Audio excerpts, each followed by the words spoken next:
small empire in Europe would take over a quarter of the planet's land and population.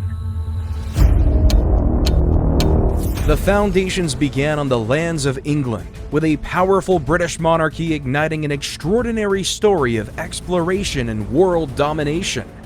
The British Empire saw the greatest stories of human achievement and triumph, but also saw the worst sides of humanity.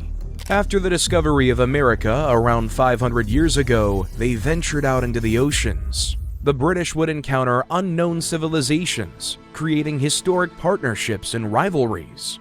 Within 4 centuries, the empire would be worth over $600 billion. But how did an empire that owned parts of the Americas, Asia, Africa, and even Australia eventually come to an end? We must start from the beginning.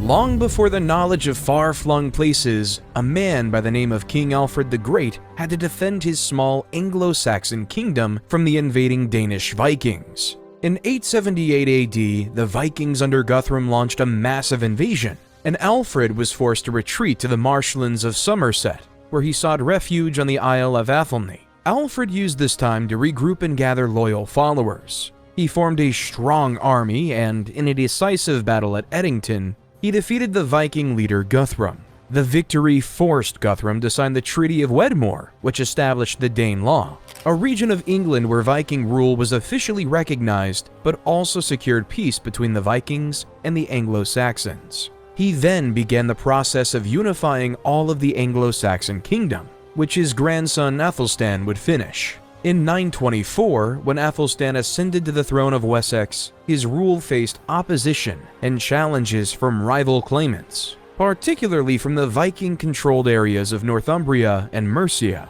Despite these obstacles, Athelstan proved to be a capable and determined leader. In 927 AD, Athelstan managed to conquer Northumbria and effectively unite England under his rule, which led Athelstan to be the first king of England. 200 years later, that battleground would be set when English King Henry II wanted to expand his kingdom to Ireland.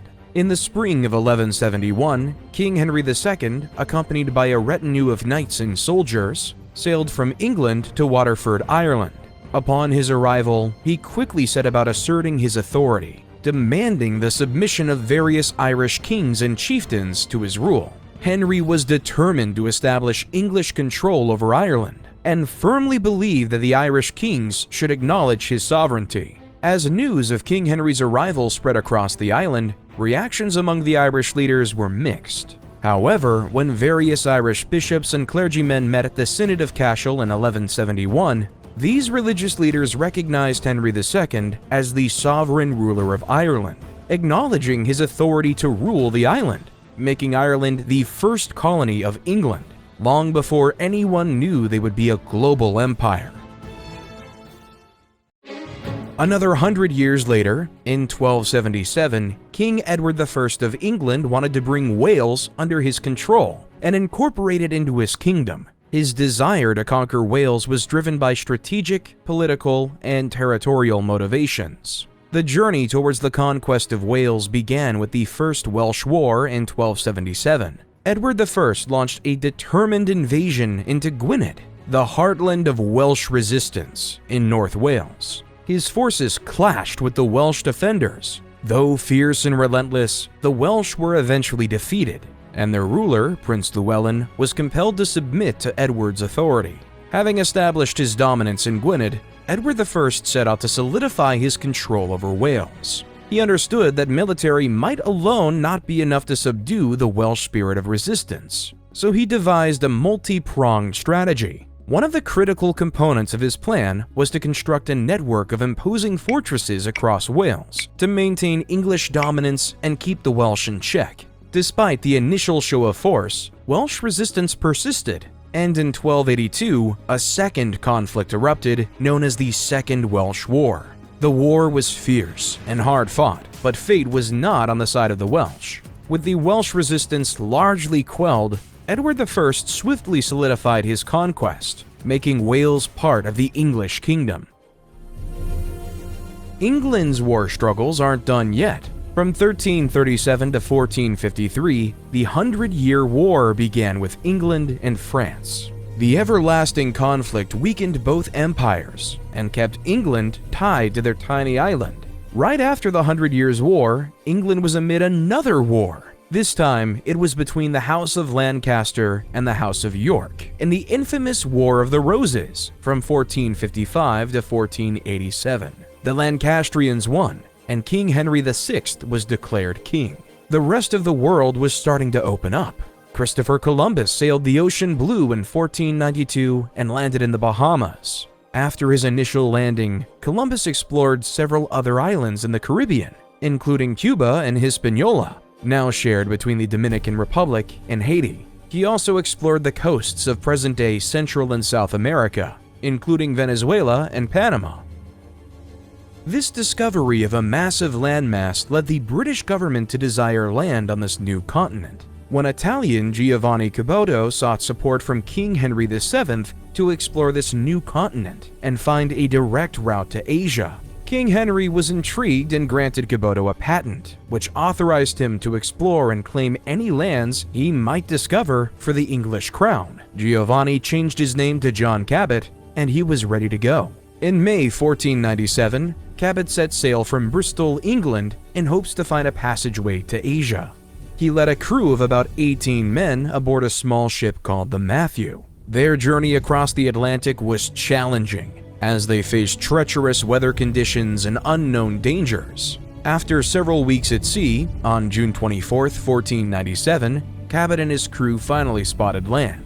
They had arrived somewhere along the eastern coast of North America, in an area later named Newfoundland, as it was newfound land. Cabot and his crew were greeted by an unfamiliar landscape and encountered indigenous peoples, likely the Beothuk or Mi'kmaq, who had lived in the region for thousands of years. Cabot claimed the land for England, planting the English flag on the shore and taking possession of the newly discovered territory. The exact duration of Cabot's stay in the New World is uncertain, but it is believed that he explored the coastline briefly before returning to England, arriving back in Bristol in August 1497, where he was celebrated as a hero for his achievements. Cabot's discovery spread quickly throughout Europe, generating great excitement and interest. His successful voyage provided the English with hope of finding a western route to Asia and competing with other European powers in the lucrative trade markets of the East. Encouraged by his success, Cabot made a second voyage in 1498,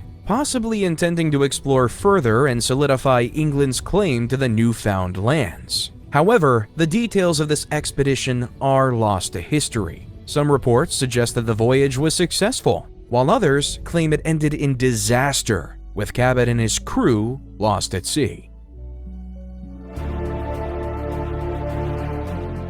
While back in England, King Henry VIII was married to his first wife, Catherine of Aragon. During their beginning years of marriage, everything was going fine. Like any king at the time, he was forced to be loyal to the Catholic Church and yearned for a strong and legitimate heir to secure his dynasty. However, Henry's heart grew heavy with a troubling dilemma as the years passed. His marriage to Catherine of Aragon had only yielded a single surviving child, Princess Mary. The king's desperate desire for a male heir began to consume him, and he became increasingly convinced that his marriage was invalid in the eyes of God. Turning to the Pope for a solution, Henry beseeched the Holy See to grant him an annulment of his marriage to Catherine. He argued that the marriage was unlawful, for Karen had previously been married to his older brother Arthur, who had passed away. According to the Old Testament, marrying one's brother's widow was strictly forbidden, and Henry believed this was why he lacked a male heir.